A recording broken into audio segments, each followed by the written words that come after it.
Welcome back to the channel, guys. Please like and subscribe. And today is a debate with a guy called Hamza, and I'm going to comment on it and just share some opinions, and let's see how it goes.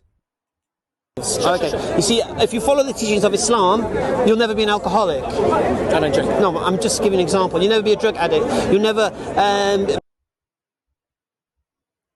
Let's just pause it there. Error number one. If you're a Muslim, you will never be an alcoholic or an addict. Total bullshit. I was in rehab. 80% of them were Muslim.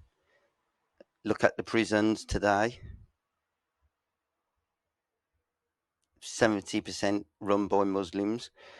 So crime is in Muslim families as well, not just Christians or any other religion. That they're actually leading the jails with a big percent. The rehab is got loads of addicts in it. So error number one, mate. Carry on. Let's see what you got next. Locked up, they won't let me out. You got next. And I had a long day in court. Stress me out. the debt to credit cards and mortgages and all of these things. I do not. Yeah? Error number two already. You'll never have debt or credit.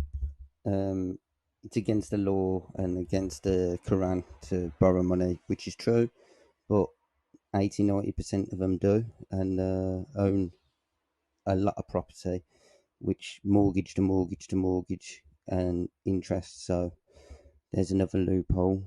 Statistics here show that there's a rise in Muslim poverty with using food banks. So Allah's not sending the food, guys.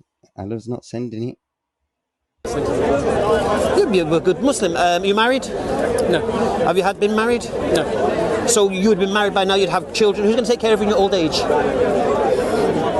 So you're going to be a lonely old man right, and that doesn't worry you? A little. It should do. Because you know these carers, they're not going to care about you, mate. I know I care for somebody, but yeah. Yeah, exactly. Yeah, well, you might show care, but there are carers who don't care about it. There are some people that are young and that might care for me. No. But that's a separate issue. There's a difference between people you think might care for you and your children to care for you.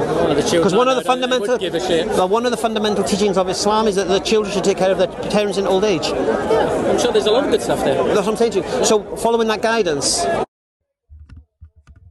And now he's going down the healing route, the care route. Just tell me one person who Allah healed. Prophet Muhammad healed. Not one. He even prayed for the people here, look, and said, Prophet, Allah, please help me. Please help me. You're the one with all the power. He couldn't even heal him.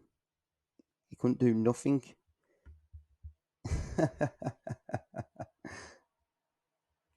On that. So when you say, why should I care? But I could follow that without needing to believe in the Creator. No, but the point here is this. This is not a subjective thing. We're talking about why should I believe in a creator? Well, you have a creator that knows you. This is my belief now, obviously. That's your belief, so. Yeah, and I'm going to come to why I believe it, isn't it? But no, you've asked me, why do I care? So I have to go there now, don't I? I have to keep going backwards. I'm afraid you do. I don't mind.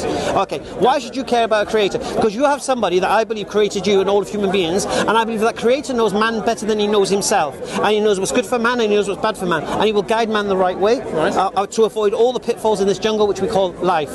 Yeah? Okay. And inshallah, when we die, then we go to a better place. That's why you should care. Now, yes. What you should do then is determine whether this is true or not. Should you believe it or not? So that's the crux. Now, if this is true, what I'm saying to you, should you care? No, should you care if there is a hellfire? Should you care? Yes. Right. So that's why you should care. So what I'm going to show you now is why I believe there's a hellfire. Yeah, that's the important bit. Right. Well, we get there. Don't worry. All right. Rewind. Yes, let's rewind. Right. Number one was, you won't be an alcoholic. That was proven wrong because rehabs are full of them and jails are full of crime. Number two, you won't be in debt when the Muslims are suffering with poverty and creating life suffering, and they've all got mortgages and car leases, drive around in the Lamborghinis. And number three was care. Allah can't care for you or heal you. Prophet Muhammad asked him.